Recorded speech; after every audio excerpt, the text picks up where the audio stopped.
भ्रष्टाचाराचे अड्डे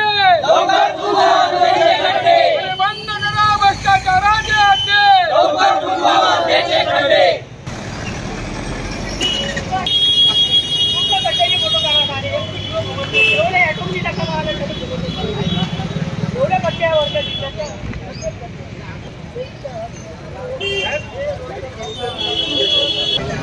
वर्धा शहरात आणि ग्रामीण भागात मोठ्या प्रमाणात रस्त्यावर ठिकठिकाणी खड्डेचं साम्राज्य आता दिसत आहे। अनेक नागरिकांची शिवसेना उद्धव बाळासाहेब ठाकरे पक्षाच्या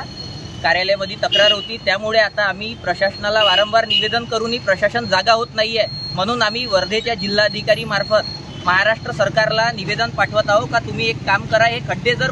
बुजू शकत नाही आहे, हे खड्डे तुम्हाला इतके प्रिय आहे, लोकांच्या जीवापेक्षा प्रिय आहे आणि हे खड्डे तुम्ही इतके पोसत आहे, तर महाराष्ट्र सरकारने तत्काळ लाडके खड्डे योजना हे सुरू केली पाहिजे। ज्याप्रमाणे लाडकी बहीण योजना सुरू केली, लाडका भाऊ योजना सुरू केला, त्याचप्रमाणे महाराष्ट्र सरकारने लाडक्या खड्डे योजना सुरू करून तिथं त्या खड्ड्यामध्ये कोणाचा अपघात झाला तर त्याला काय मुआवजा भेटणार आहे, कोणाचा मृत्यू झाला किंवा कोणाच्या गाडीचं नुकसान झालं तर महाराष्ट्र सरकार त्याला काय मोबदला देणार आहे,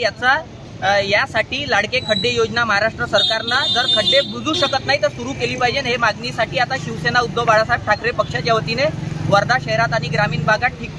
ठिकठिकाणी जिथं गड्डे पडले आहे तिथं आम्ही ठिय्या आंदोलन करून वर्धा प्रशासन आणि महाराष्ट्र सरकारचा निषेध करत आहोत। इथला जो कमिशनखोर आमदार आहे त्यांनी इतकं कमिशन खाल्लं आहे का मोठ्या प्रमाणात वर्धेत निधी येऊनही आज